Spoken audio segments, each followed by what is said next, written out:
Welcome to Math. Mr. Jorgens here. We're talking about the quadratic formula today at section 9.5. This is going to be part 2. Part 2 is all about the discriminant, so something called the discriminant. So what we're going to be going over today. So if you remember, the quadratic formula is a pretty messy formula. It's x equals negative b plus or minus square root of b squared minus 4ac all over 2a. That's what we learned last time. Now today we're going to be talking specifically about the discriminant. And the discriminant, what that's equal to is just this part on the inside of the square root. So just the part on the inside of the square root is b squared minus 4ac. So 4 times a times c. All right, so that's our discriminant. And so we're going to be calculating that and then using it for today. So that's going to be our formula, b squared minus 4ac. All right, so example 1, we're going to calculate the discriminant of 2x squared minus 5x plus 3 equals 0.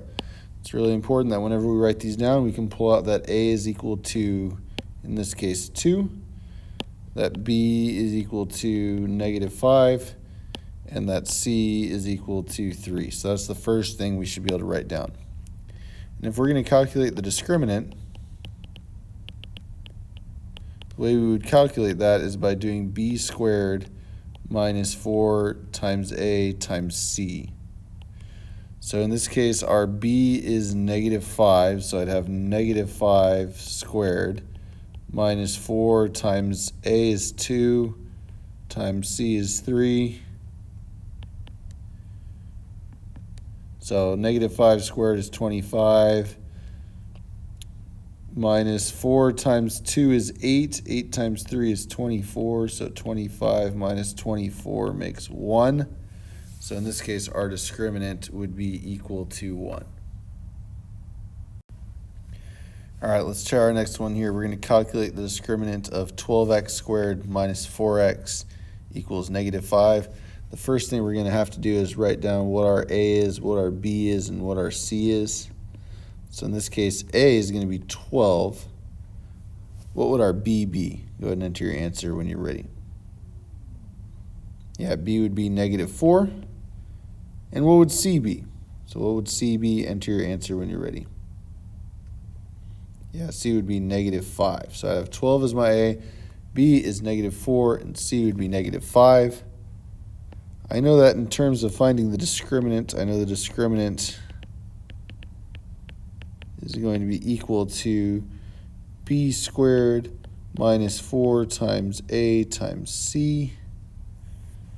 So go ahead and calculate the discriminant given that a, b, and c. So given that a is 12, b is negative 4, and c is negative 5, go ahead and find the discriminant and enter your answer when you're ready. So hopefully you're able to get 256, plugged in negative 4 for b, and negative 4 squared is 16. And then minus 4 times 12 times negative 5. 4 times 12 times 5 makes 240. 16 plus 240 makes the 256 for the discriminant there. All right, example 3, we're going to find the discriminant of 4x squared minus 4x equals negative 1.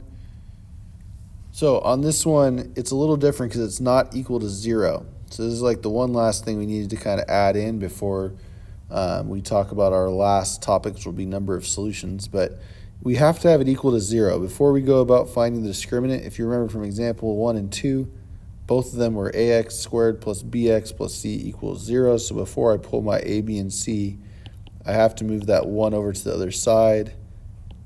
And when I do that, I get 4x squared minus 4x plus 1 equals 0. And I got to pull my a, b, and c. So my a would be 4, my b would be negative 4, and my c would be 1. So in this case, now that I have my a, b, and c, I should be able to find the discriminant. Again, the discriminant is equal to b squared minus 4 times a times c. So go ahead and find the discriminant there and enter your answer when you're ready. All right, so in this case, our discriminant would be 0. And so negative 4 squared minus 4 times 1 would make 0, so our discriminant in this case would be 0. Hopefully that's what you selected. So our last topic for today, and this is kind of the big picture why the discriminant matters, is in terms of interpreting the discriminant. If our discriminant ends up being a positive number, so if our discriminant ends up being greater than 0, then we know there's two solutions. If our discriminant ends up being equal to 0, then I'm going to have one solution. And if my discriminant ends up being less than 0, then I'm going to end up having no solutions. So if our discriminant's positive, two solutions, 0, one solution, and negative is going to be no solutions. And so the way you would, if you were asked how many solutions an equation has, one way you could do that is find the discriminant, and based on whether it's positive, 0, or negative, we would then know whether there was 2, 1, or 0 solutions. So our final examples today are going to be about that, given a formula, trying to figure out whether there would be 2, 1, or no solutions. All right, so example 4 is our last example for today. How many solutions does 9x squared plus 1 plus equals 6x have? And so the way we're going to go about finding the number of solutions is by finding the discriminant. In order to find the discriminant, I need to get my a, b, and c, but before I do that, I have to get everything on one side equal to 0. So I'm going to subtract my 6x off both sides. Happy Friday, staff. So we're going to have to move that 6x over to the other side. I get 9x squared minus 6x plus 1 equals 0. And then once I'm there, I can pull out my a, b, and c. My a is equal to 9. My b is equal to negative 6. And my c is equal to 1. So based on that, I'm going to calculate my discriminant, which is b squared minus 4ac. Go ahead and calculate that discriminant and enter your answer when you're ready. Yeah, so b squared minus 4ac, negative 6 squared minus 4 times 9 times 1 is 0. So my discriminant is going to be 0 there. Now what that means is if the discriminant is positive, that's going to mean two solutions. If my discriminant is 0, that's going to mean one solution. If my discriminant is negative, that's going to mean no solutions. So this is going to mean that I have one solution to my problem here.